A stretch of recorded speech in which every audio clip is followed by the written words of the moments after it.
Today, I am beyond excited to welcome someone who's not just an incredible force of nature, but also one of my dearest friends, Tiffany Hendra. Tiff's story is the kind that stops you in your tracks. From hitting rock bottom on a bathroom floor in West Hollywood, facing a near fatal overdose, to meeting God in that moment and turning her mess into a message that's touched countless lives. She's a spiritual warrior, a coach, a television personality, and a woman who's taken her trauma and transformed it into a movement of purpose, freedom, and what she calls confidence. Married to her Australian rock star husband, Aaron, Tiff lives a life fueled by faith, wellness, and a passion for inspiring women to step boldly into their purpose. Get ready for a raw, real, and deeply inspiring conversation with someone I am so proud not just to call one of my besties, but a sister. Welcome, Tiffany Hendra. I need a tissue. I need a tissue, Oh my too. gosh, I've got like a lump in my throat. Well, that doesn't help that we were talking about real emotional things right before we started, too. Yes. Oh, my goodness. Tiffany, I'm so excited to have you here. I always know whenever I get in a room with you, whether it's our tribe lunches or it's just a meeting that we're just getting together for a lunch, I always know that something impactful is going to come out of it. And that's why I wanted to have you here today on the show. Thank you for having me. I am so proud of you, and I love your platform. Thank you. I am just thrilled to always talk with you. When I was driving here, I remembered I always talk about divine connections and iron sharpening sisterhood. And when I first moved here, we were in the Tootsie's charity fashion show together, and we were backstage like nose to nose because it was so cramped. And I just love that God will put you in the right place at the right time to meet the right people. And we immediately bonded, and, you know, here we are today. I tell people this 10 years ago. Yeah, I tell people that story because I had just started hosting a show for the NRA, and that was at a time when I had to really come out. I call it coming out of the gun closet. Yeah. You know, it wasn't something, I was testing the waters on who do I tell? I'm not really sure the reception because we've been getting a lot of negative press on the show that we were doing. And I remember in that line, I was like, something about you made me want to just tell you what I was doing. I was like, I have no idea. She's from LA. I have no idea how she's going to react to me being on a firearms show. And you were like, wait, that is so awesome. And you were so accepting of it. And you were so encouraging. And it was really one of the first times that I said, this is why you have to step out. It doesn't matter what your calling is. If God has called you to it, like, you need to step into it boldly. And it gave me so much courage then moving forward to just share this and not care about what the reception was going to be. So I don't know if I ever told you that story, but yeah, we can just end the whole conversation there. We want all women. God emboldens you through the calling to be brave. You know, you said boldly. That's my word right now, is to do everything with boldness, and He's going to cover you and protect you. So, well, going through that intro, there's so many places that we can take this. And I was telling my husband yesterday, I said, you know what, it's kind of hard interviewing your best friend. Yeah, it's difficult because you know, there's so many things I know about you and so many ways that we could take this and places we can go. But what I really want to give my audience is the information that I've always found inspiring and interesting it's your show. with you. And, you know, I was thinking back, we mentioned your aha moment when you were on the floor in West Hollywood. I think that's kind of a good place to start because that really set you on this path and this journey. So while I've heard the story a million times, why don't you share it with our audience? Because then I actually have some questions that I haven't heard from you before. So take us back to that moment. Living in LA, I had a great career going. I was building up the resume as a TV host and got a great, that's one of the most difficult things, is get a great agent and start working. And I was fortunate and blessed to do that. And like any girl seeking fame and fortune and all the wrong things, I now looking at choices, and what I'm so obsessed with is in my message is women making choices that empower them or disempower them. Are you doing something? Restoration is my word for 2025. Is it this restoring me or destroying me? So every choice that I was making up until that point was the most self-destructive choice that I could that I could have made from eating. I had eating disorders. I was abusing drugs and alcohol to get through the weekends because, heaven forbid, I sit still, and then I could be back to work, working 16 hours a day at the studios, Monday through Friday. I always say I don't know how I worked as much as I did the way I partied every weekend. So true. No water. I don't remember ever drinking water. It was Yeah. a Diet Coke and a cigarette in the other hand. So just that is just a glimpse of my lifestyle. Dating guys that were, all wrong for me, going to the Hollywood Hills parties, the typical LA actress model lifestyle. Yeah. And not everyone went that route, but when you're lost, you're broken, unhealed trauma, you're looking for all that validation and approval in the wrong things. So I think God just, you hear that saying, he'll give you like a flick upside the ear or the 2x4. Yeah. And this was the brick upside my head because I was starting to get that feeling of my life's got to be more than this. Yeah. I'm building up the resume. I'm making great money. This was the dream. So what was it that took you to that club, and what was it that happened that you found yourself in that position where you could actually like finally cry out to God for the first time? That brick it forced me. So it wasn't even a club the night this happened. It was going to a movie at the Grove, and I had to get high. Wait, I didn't realize Yes. that. I always thought this was a fancy club. No, nightclub. it was during the week with my girlfriend and her boyfriend to the Grove down the street. And I was popping Vicodin at the time. I was starting to mix alcohol and opiates. And you start having stomach problems. And the withdrawal and all that, it's very intense, right? It's very addictive. So, yeah, it was during the week. Just to go to the movie, I had to get high. Oh, my goodness. So when I got home, I was actually rooming with her, and she spent the night at her boyfriend's. And it's all a blur, but there were poignant moments that I remember that I thought I was dying, and I was sweating, and I felt like I had daggers, hot daggers in my stomach. And I was on the bathroom floor, between puking and passing out, and just my wanted the cold floor up against my face. And back then, I don't know if I had a cell phone or where was it or who would I call. And I just remember I cried out to God, and I hadn't prayed in a long time. And I just thought, do you remember what you said to him? Oh yeah, please don't let me die. Please don't. And I didn't bargain.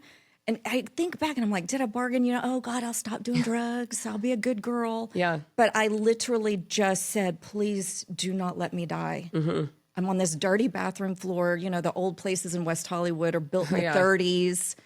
And I just thought, there is no way it's going to end right here. And it didn't. So from that point on, it's been a very long journey. From that point on, I thought, wow, he heard me. Did you have this instant reaction that you suddenly knew your purpose? No. And your plan? So take us on that journey. So what did the next day after that look like, and the time shortly thereafter? It was a blur. I just remember being stunned. And I still partied. I slowed down, but I still would go to the parties because you're in these patterns. This was my pattern disruption. God disrupted the pattern. But it was a long journey to take a look at, okay, I'm overworking. I'm dating guys that aren't healthy for me. All the things in your life, everything that I'd done up until that point was not working for me anymore. I was going to lose my life. So it was a slow process of, okay, taking a look at this. Maybe I need to change that. Maybe I need to stop going out so much. And then it got to the point where I literally moved to Dallas. I had finished a TV show, had plenty of money in the bank, and it was maybe 3 months. I'd wrapped Beat the Geeks, and I had come here for a girlfriend's birthday in June and stayed for 6 months and put myself through what I call a self-imposed rehab. Okay. I had to get out of the environment, which is very important. I had to get out of LA. Yeah. Luckily, by the grace of God, I had enough money in the bank to say, hey, so I shipped my car to Dallas. I got a little apartment, had no furniture. My parents drove up some furniture from Houston. Didn't know what I was doing. Everyone in LA thought I was crazy. What, you're moving to Dallas? What is going on with you? Yeah. Like I had back-to-back TV shows I had done. I look back now and didn't know the Holy Spirit was leading, but the Holy Spirit was leading. And what was he leading you to? Like at this point, what was next? It was the first time I had said out loud to anyone that I had been raped when I was 16. Wait. Yeah. And when was this? So I hit rock bottom at 30. Okay. I held in a secret from 16 to 30. No. And that's what took me down that path of numbing with everything possible, from overworking to numbing with drugs and alcohol, over shopping. I was at Fred Siegel every weekend. Yeah. How did you find the courage to come out with something that big? And did you think that it was going to affect your career, the way that people No, I didn't say it publicly. You? I just said it out loud to one person. Wow. I did not tell one soul from 16 to 30. And now I see why. That's why I'm so adamant in telling women, when you feel ready and you'll be given the opportunity to share your story before you're ready, but it will empower you. You will take the power back over the story, and God will turn that pain into your purpose. And that's what happened with me. How did he do that for you? Well, I told one person, and it took me a long time. I mean, I cried the first 45 days I was here. I was sober, celibate. I was celibate the whole time, but the first 45 days, I remember I literally put myself through a self-imposed. I even got an AA book from Goodwill. I love to go to Goodwill and get like the 99-cent books. I even got an AA book and didn't drink a sip of alcohol and bawled my eyes out, so cathartic, and started writing, journaling for the first time, saying it to myself, which is crazy. Yeah. Because I didn't know, when you bury something, you don't know that all the decisions you're making that are based in fear and shame. Yeah. Because I had buried it. I appeared perfect. I had a great career. I was living in LA and making money in LA. Do you remember one specific message that sticks out to you during that time that you started to tell yourself that helped you kind of get to the next level in this process? I don't know if it was a specific message, but I realized after shutting God out of my life for so long, he heard my prayer. I'm going to start crying. Yeah. And that he is there. He is there. He is always there. And I look back at all the promiscuous, I hoed about. Let's just be frank. I hoed about when you are in that lifestyle and you're just so thirsty and hungry to be seen and heard and loved.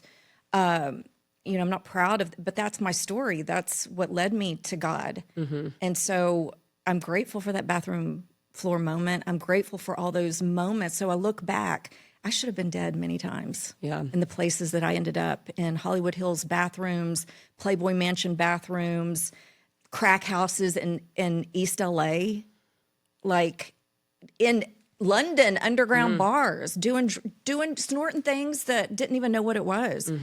And I was protected the whole time. Wow. And so that realization that God is real in my life and that he is there to guide me and protect me. Yeah. It was the beginning of, the best relationship in my life. So at that point, when you started to realize that God has more for me, there's a purpose in my life, what were you doing? What did you start doing to say, like, what do I do with this? Like, I think some people think like it's just for people who now they look at your life and you're so on point, you're on message, you've got this purpose, but was it always that clear to you? No. The beauty of it, and it's what I tell my coaching partners and women, is that you have to take that baby step. And so when I was here for 6 months, I started asking, okay, I work in television, I use my mouth, I'm a communicator, I'm a natural teacher, I have this craft and this experience now, the resume. How can I use that for good? How can I use that to actually, I didn't even know if I knew the word empowerment at that point, and what that truly, truly meant. But how can I use this platform and this craft to do good in the world? And so when I was here that 6 months, I started writing a talk show. I started writing a female talk show. And a producer here in Dallas, the Radio Shack producers, filmed. I wanted it to be like The View. Everybody wanted, if you want, or TV host, that was your dream job. Of course, not anymore. And so I shot a pilot with 3 other women, and that was the beginning of how can I use this experience and my love because I'm an introvert, and I know you know this. And people are shocked by that.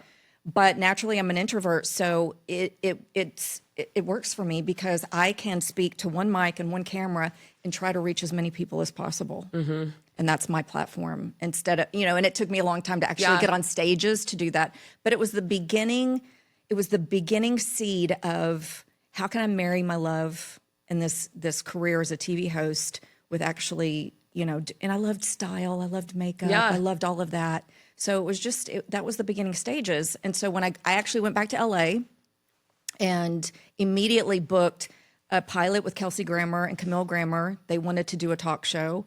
So I thought, this is God. This is God. And that was for Spike TV at the time. And then I did, I did another show for VH1 called The Girly Show, and it was 3 hosts. Okay. And those pilots didn't take off, and I'm so grateful they didn't. Yeah. Because I was just beginning to grow. But I saw the vision. You know how I am about vision and really aligning with God and his bigger vision for your life, creating the vision board and that keeping you on track. So I started getting that vision of, wow, this could be something. How has your message changed now when you're speaking to women from what it was when you first started out, like using your voice? It's evolved a lot because back then, my very first YouTube video was voluminous mascara. But I knew the things that women asked me on a daily basis, whether it was on a modeling job, a set, or in the aisle at Target. To this day, I'm still asked if I see a woman, they're like, do you like this mascara, or should I wear this top, if we're at a store? And I knew in my heart of hearts, if I start talking about these things that women are asking me every day, that eventually, as I'm growing as a woman, as I'm healing, I will be bold enough to start talking about the deeper things, but I'll get their attention with the sparkly things. Yeah. I mean, God can use anything. Anything. Which is great. Yeah. Yeah. So it started out with beauty tips, shopping on I married a musician. So it went from Fred Siegel to TJ Maxx and, Ross and Marshall real quick. But girls still got to, keep her style up.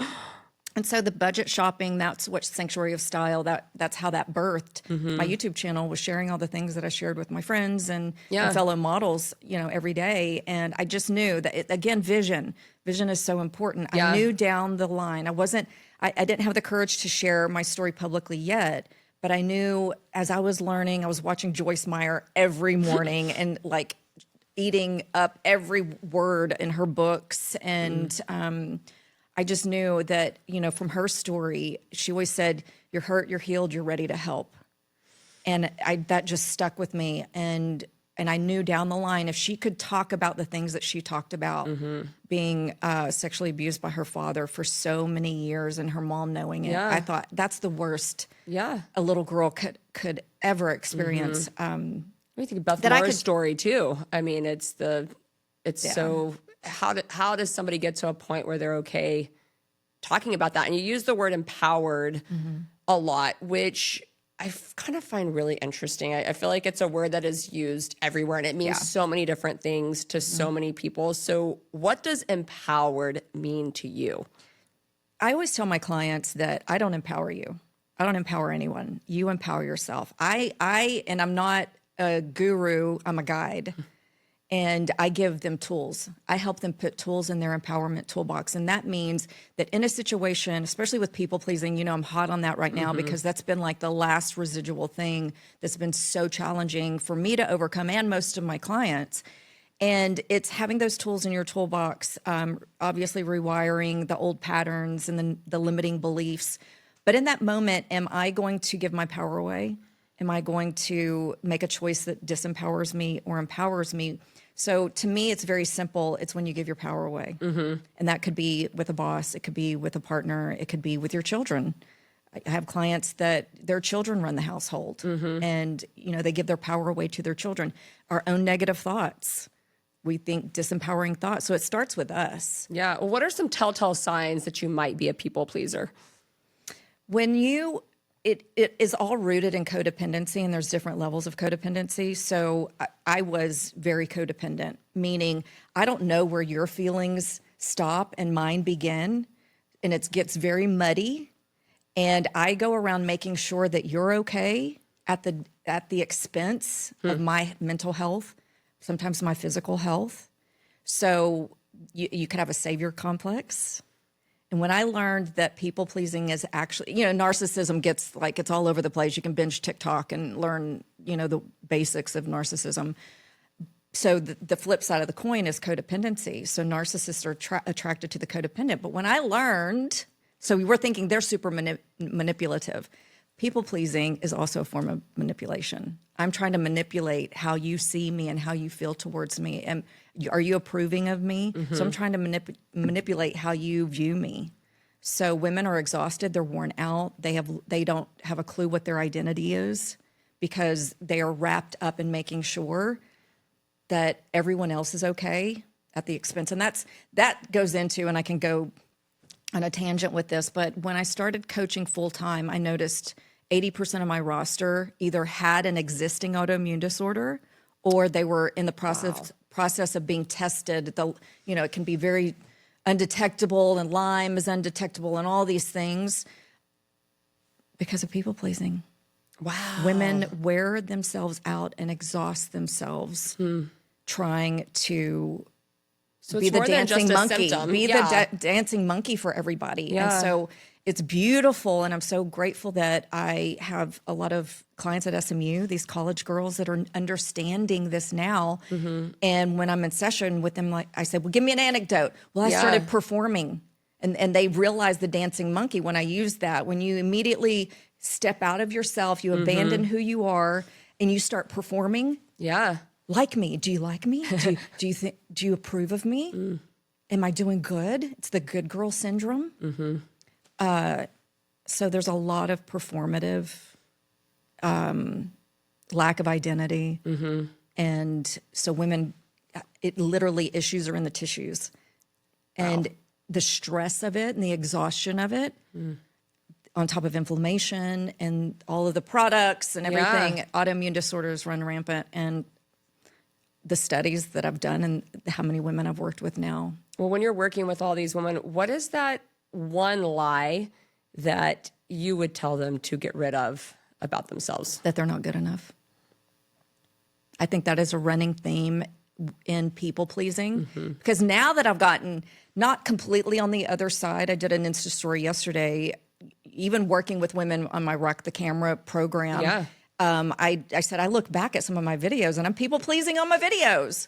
It's like, please like me. And there's a desperation that can come through on camera. And when I come across, you have it, you are not the desperation, but you're confident on camera because you speak with authority, whether someone likes it or not.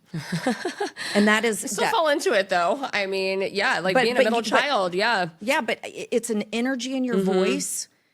All of it, energy in your body language. And so you have a clarity and an authority when you talk about these topics that's why we're sitting here today. You have your own show because of this. It takes, for a woman especially, a lot of courage and a lot of boldness to speak about the topics that you speak about. And I'm so proud of you. Thank you. So proud of you. Well, I will attest to her Rock the Camera and her personal coaching.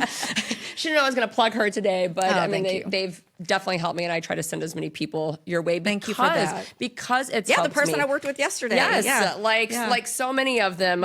What though, as you're dealing with these women, what is like the most unexpected way that your trauma has actually helped somebody? Do you have a short story to share? Oh my goodness, there's so many, because I firmly believe nothing I went through was in vain, and I've been through so much. So often women are like, why would God let me go through all of this? And when they start to realize and heal that they are able to use their experience, and you can put yourself in someone's shoes, and that's part of the problem these days, that everyone has me-itis and how does this affect me, and listen to my story. And it's so beautiful when you can step into someone else's shoes for a minute.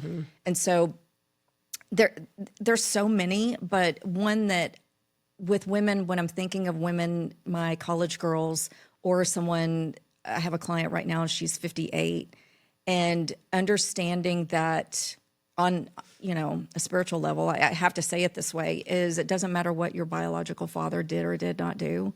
When you take a hold of what how much your heavenly Father loves you and adores you and wants to spoil you rotten and help you become the woman he's created you to be, despite what your biological daddy did, That's been one of the most, and I love my father, Wow. but I Yeah. had issues. I had daddy issues and all sorts of things running from that. And we've had a lot of healing in our life now, but childhood. Yeah. Well, I want to talk about the show that you're doing now called So Thrive, because you talk a lot about you don't just want women to survive. Yeah. You want them to thrive. How did you come up with the name of the show, and what was it that led you to want to go that direction with the new show? It's interesting bringing vision back into it. I remember the birthday, August 2020. A client had a party for me, and we were in the pool. And I had been just thinking, Real Housewives couldn't have been the only show. That can't be the last. This can't be it. That can't be the last hurrah. That can't be the last rodeo. And often you will have to shelf things and let it marinate as you grow, right? You have to grow into the vision, and God has to prune some things off and refine you. So there had been a season where I was just recovering from Real Housewives. I was continuing to heal and grow and really just focusing on my coaching business and loving it. And then I thought, I really miss being able to reach more women. I love working on camera. So that birthday, I remember being in the pool with some friends, and I said that. I said, "There's got to be more." You're there. Yes. Yes, I've still got more in me. Yep. I don't know how it would look. And that same year, 2020, with everything going on in 2020, I had seen, and I don't know where I got it. It wasn't out of a magazine, but it was a big word, Thrive. And I loved the font. I'm a font girl. Loved the font, and I put it right in the middle of my vision board, and then actually printed out Thrive with Tiffany Hendra. I make mock billboards, I make mock magazine covers, I make mock book covers, and I put that, and I kid you not, within 6 weeks, a producer reached out to me, and they were starting a wellness platform, and they were like, "You need your own show. Let's meet." And that was it. And that's when you know God. Absolutely. That's when you know God. Yeah. Well, you just came off of you talk about the Real Housewives of Dallas. And I think a lot of women that are really into those type of shows think that is the end all be all. You make it on one of those shows and your life, like, you just must have it all. Like, I think so many people strive for that to be that, but that was not your experience on that show. No. Was it? Without having to go into all of it, because people can watch your interviews on it, on like where this led you. But I think it's so important for people to understand, like, really how toxic the show was and what led you to your wellness journey. And it is part of my journey. And I can say that now. And it's, I'm all about freedom. I want women to feel freedom. It was so difficult and so challenging. It affected my health. It wasn't even really a mini rock bottom, but it was another rock bottom. My health really suffered. I was drinking alcohol. I haven't touched a drug since that rock bottom moment, but I was still abusing alcohol and kind of have to get through that show. And they encourage it. There's alcohol like part in of the show with reality TV. Yes. So you get women that want to be the star of the show.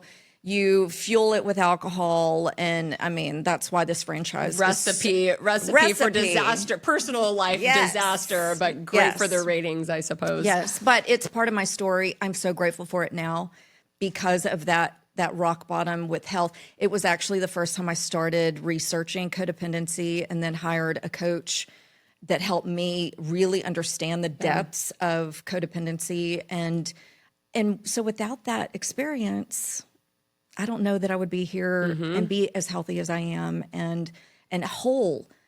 God's about wholeness and fullness of life. So and I'm a Spitfire. I'm not claiming to be Miss Innocent over here. So you give me some alcohol, I'm loose-lipped.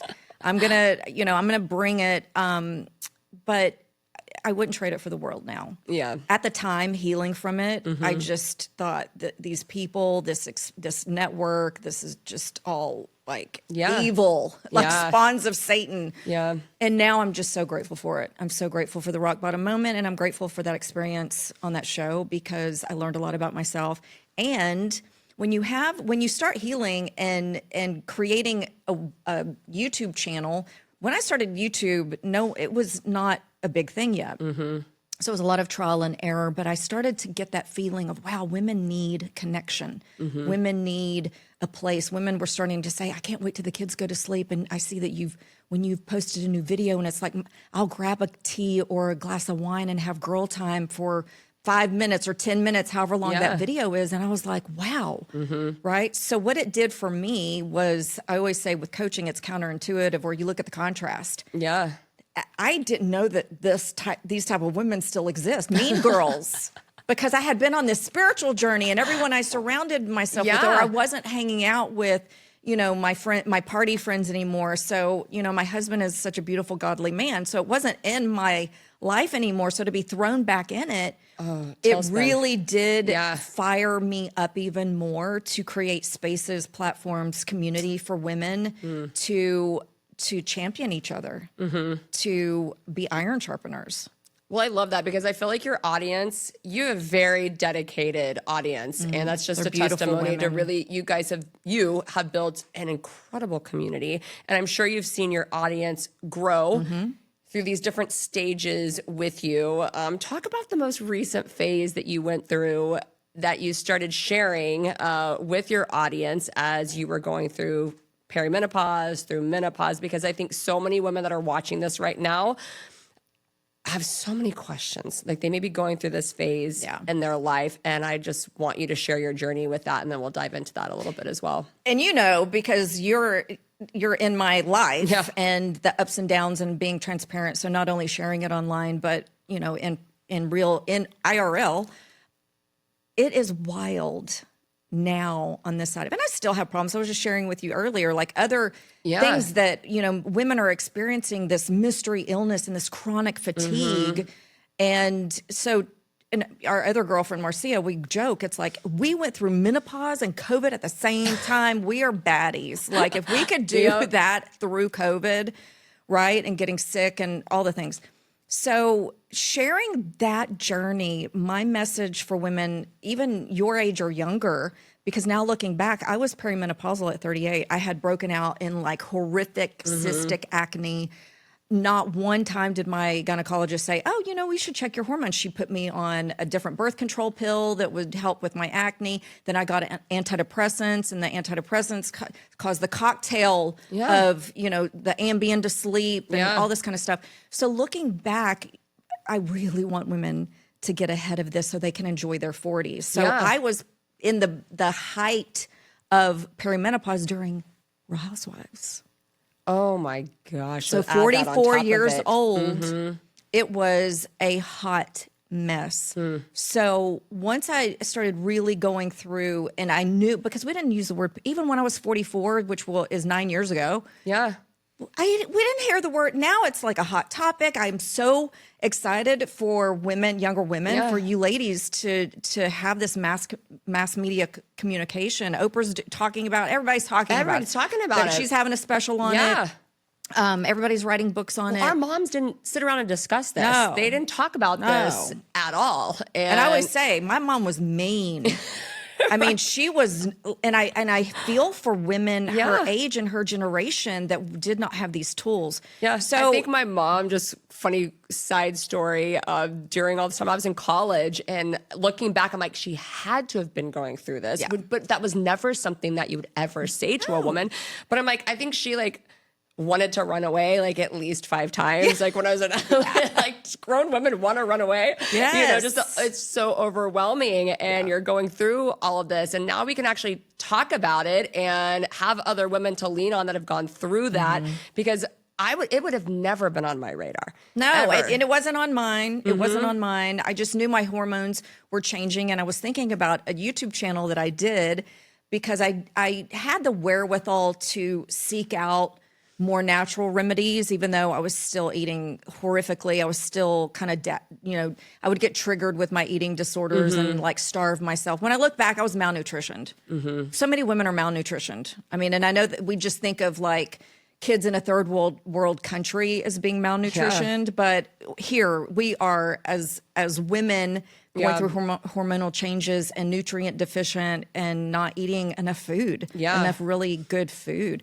So when I got to the other side of it, and that's one of again, the gifts of a rock bottom moment being that age and starting to hear the word perimenopause and trying to go the route of HRT. And it was horrific experience. Horrific experience. I was given way too much testosterone. I felt awful. So I thought, this isn't for me. And all these women were having, starting to do the research, women were having great success with HRT. So then, 2019, 2020, when I was really, okay, this is here, buckle up. Yep. I was led to the right people through my So Thrive producers. Wow. Yeah. So in their wellness platform, I was led to the right people and it got me on track, and I couldn't not share my experience because even though I serve women of all ages. Yeah. There is a huge chunk of women that are in my generation. And so that is the thing that is most beautiful to me, is to see women realize that they do have purpose. They haven't lost themselves. It is an invitation. What I say is menopause was an invitation for me to love myself more, put up boundaries. So it actually highlighted my people pleasing even more, because menopause, you do not have the bandwidth for BS. Yeah. You do not have the bandwidth for any other drama or other people's stuff. And you start to turn that around and not make it about keeping people out. But it's like, okay, how can I create an atmosphere when I am more low energy, I don't feel great, I look in the mirror and it's not the same body that I had 5 years ago. And really, really love yourself. What is that one tip that you would give a woman that's going through perimenopause or menopause that to help them know, like, you can actually thrive even though you feel like your body is betraying you? Yeah. I said something maybe yesterday, don't do what, I might have said it to your husband. I saw your husband yesterday. I said, don't do what I didn't do. Right? So don't do what I didn't do. I didn't sleep great. I wasn't hydrating. And I know those sound like the basics, but when you're younger, you think you have all the time in the world. But at 38, I had married this amazing man, and we were both in professions and lived in LA. It was not conducive for having a family. But when I hit 38 and I started realizing my other girlfriends were starting to get IVF, and is that our route? And so we started trying to get pregnant and doing the herbs and the acupuncture, and I stopped drinking and all this kind of stuff. And it really affected that. And then, now we love our life. I have a lot of spiritual daughters, and there's a reason we don't have our own biological babies. And that was our path. But at 38, I was like, the clock is ticking. And after about a year and nothing was happening, and we think we're relatively healthy. So that as well, it's look at those things, not just with perimenopausal symptoms, but with fertility and everything that's going on with hormone disruption. If you want to have babies, you want to have healthy babies, start really putting your wellness as a priority in your 20s. Yeah. And I remember doing an episode of Sanctuary of Style with my sister. We both had candida, and we're like, what is this candida? Yeah. And we both did the deep dive. She's, wellness nut like I am. And I remember on that video saying, and I was probably about 40, I said, ladies, what we do now is going to affect 10 years, 15 years. And it's so crazy because I'm now that age. Yeah. It goes by in a blink. And I've had health crisis after health crisis. So don't do what I did, don't do what I didn't do, but just really start paying attention to getting in tune with your body and being intentional. And even with foods, it's like, am I going to eat this right now? Is it going to empower me or disempower me? Is it going to restore my body or destroy my body? So I was, like I said, you know, all the things. It's like from not eating or binging and purging to not sleeping to just toxic everything. I can't even tolerate perfume. Like, I'm all fragrance free now. So, which is the number one endocrine disruptor. And we're like for years spraying it right here on our lymph. Yeah. It's in all the products. All the products, like all of it. I like what you said about trying to train your mind to think of food differently. And we're trying to do that with our kids. Like I know right now the biggest question that I ask them in the mornings when I'm letting them choose their food, I'm like, make the choice that's going to help you run, jump, think. Like, but I'm like, which choice do you think is going to help you with that more, so that they can start, not which one is make a good Tastes choice. good, yeah. Or even just like make a good or a bad choice. I want them to think beyond that That's and so start smart. thinking like, okay. And even Eleanor now is like, I don't want the muffin. That's too much sugar. Like, and I'm like, I love great. it. And I'm like, and sugar is okay in small limits. Like our bodies do need glucose, like our cells utilize that. But which do you want to help you run, jump, and play all day with your friends? Exactly. And you know what? So take that philosophy and at every Use it on stage yourself. of life. Yeah. Every stage of life. And especially women with purpose and everyone, God gave purpose to all of us. So especially now when I've had my energy taken away from me, or like the foggy brain from menopause. I mean, I like to think sharp, you know, it's just, that's why I love having conversations with you, because it's that mastermind that happens, right? And it fires up. So when that's gone. Yeah. And when you're a woman of purpose, it's debilitating. And so if you are in your 30s, especially, whether you want to have kids or not, if you want to live a full life and have energy. And I remember a woman saying, we really want to lose this weight because my kids are getting to the age where they want to go to Disneyland. And I want to be able to walk around all day long, or 2 days, however. I know people take their families for 2 or 3 days to do. I want to have the stamina to do that. Oof. So whether it's an external force that you want to do it for your kids and have the energy, or for your purpose. I have women to serve. I have women that need what I have to share. And if I don't have the energy to get out of bed, so what am I doing, right? It's on me. And that is really empowerment. Yeah, absolutely. It goes back to that. Yeah. That it So falls on you. You've got it within you. Yeah, it's on me. So I have to do all the things. Good word. Yeah. That give me the energy, that give me the mental clarity, from the foods, limiting alcohol to supplements, sleep. I mean, I never thought about sleep before. Sure. I never thought about water back in the day. It was, I mean, seriously, Diet Coke, you thought you were doing something good for yourself. Right. Drinking a Diet Coke. Yeah. So, you're working with these women. How are you helping women who have gone through menopause see that this is not the end, but it's actually the beginning? With that mentality, it's mindset, right?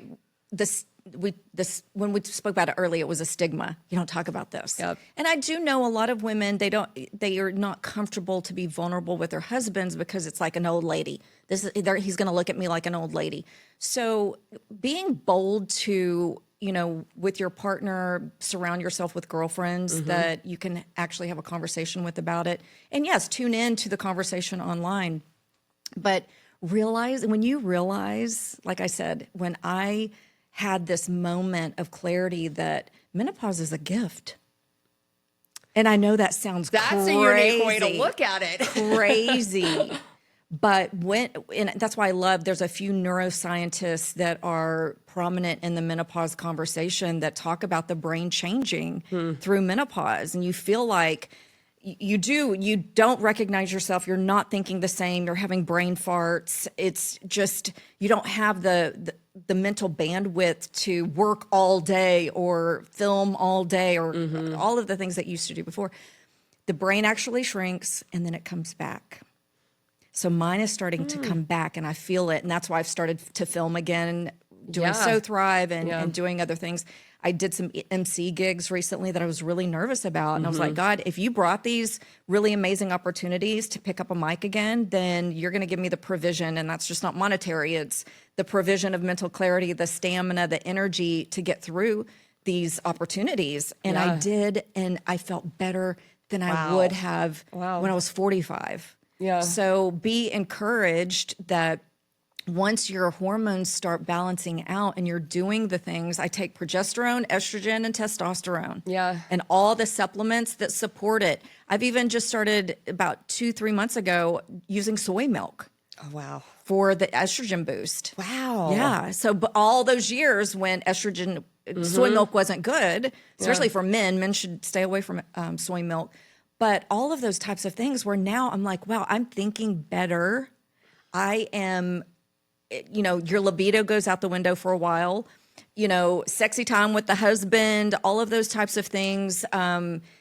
your sense of style. You're not losing anything. You're actually becoming the woman that God created you to be. And so all these women that I'm tuning into that are a little bit older than me, 55, 57, 50, they're rocking out life. And now I see why marriages, so much divorce happens midlife, because if you're not talking about it. I was going to say that, like, I don't even know what the percentage is, but the rate of looking back when people say, I felt like I was going crazy, or there were so many changes that were going on. And if you're not communicating with your partner, like the divorce rate, that is that next wave of divorce rates going up is at that time. And it's so sad because you see these 20, 30-year marriages crumble when they could have maybe just gone and gotten a little bit of help and communicate to feel sane again, to be able to have those hard conversations. So we've had a lot of hard conversations, and I'm so grateful that my husband listens. He does his best to not just listen, but to hear me and to understand and to make me feel supported and to partner. Because you know what? Men go through andropause. So if you're about the same age as your husband, he's going to go through it too. And I remember looking at my husband, I'm like, you're like a cranky old man and snappy and short-tempered and just sluggish. Similar symptoms to we have. So yes, of course, if you're not talking about it and you're both like, you don't want to be intimate. Don't like each other anymore. You don't want to be intimate. You've gained weight. You're both cranky. You're not thinking straight. Of course. And that's really sad. It's really sad. And then it takes sometimes people getting divorced to then go and get the help, get the working out, do the things that maybe they would have just done in the first place. They and do it together. Do it together. The supplements, and I know you and Drew are the same way. It's with supplements and eating. I don't know how people do it when they have different philosophies in the same house, if they're eating differently and all of that. Very difficult. So really partnering with your partner. Absolutely. That's so true. So what's next for Tiffany Hendra, and what is that word that's on your vision board for 2025? Bold. That is my word. Restoration is my word, my banner word for the year, and I'm seeing it in exactly what is that? Hold on, first, say that really fast. You have a banner word, and then you have a separate word. For 2025. Okay, tell me about like that. A banner word. The word restoration is my word for 2025. And the Lord gave me that word. And when the Lord restores you, and there's so many beautiful verses. I did the deep dive. There's so many beautiful verses about, restoration and redemption. And that's what he's all about, to make you whole. And that he actually brings you back. So perfect timing with menopause. He brings you back better than you were before. So it's not just restoring, but it's actually bringing you back better, double for your trouble, which I actually say triple for my trouble. Everything I've been through. But also the word bold. You kicked it off and you used the word bold. And that's my word really with the work that I do, that greater work with women, is I've been calling it 10x your confidence. And I do have to say, when you said Godfidence, Marshawn Evans, that's trademarked. She's a beautiful Christian business coach, and she actually trademarked that word. Oh, wow. So I have to put that in there for her. But it is, when you allow that God confidence, that is what boldness is.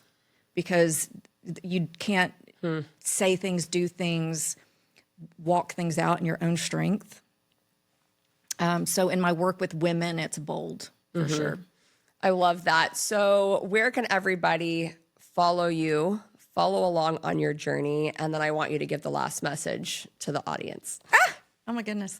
At Tiffany Hendra, it's the same across the board. And I am working on different Zoom workshops, because women, there's only so much that Instagram will show, or social media, everything. If it's not on the algorithm, so they miss things. So and you're still taking new clients? Not right now. My roster's full. But TiffanyHendra.com, you can always find out everything I'm doing. But sign up for my newsletter. I don't spam you out. It's maybe once or twice a month when something's really important. Either a message or an event coming up. But the workshops are great. I did a vision board workshop in December that was so beautiful. It was really powerful. Women didn't realize, they thought this was just a craft project. But when you align with God and just hearing their, we're in April now, and just what's happened in the last 4 months. So at Tiffany Hendra, sign up for my newsletter, keep in touch with everything going on. But my message would be to fall in love with yourself like never before, no matter what stage you are at, because you are worth it. You are more than enough. Your identity is in how much God loved you in your mama's womb. And I think for so many women, it's a coming back to that, right? So we go through life and we gain all these false identities and labels just to survive, right? And that over glorification, when you said, going from surviving to thriving, that's God's plan for your life, is to live in the fullness and to walk out your life in purpose and to live with purpose and wholeness. So you're not broken. You don't need fixing. You just need to love yourself as you are your own best friend and align with God in the process, and he's going to blow your mind. I love that, Tiffany. Thank you for your time. Of course, we're going to drop the show notes for all of you to go and find Tiffany, follow her. You want to be inspired, you want to be motivated. This is the woman to do that for you. Thank you all so much for joining us today.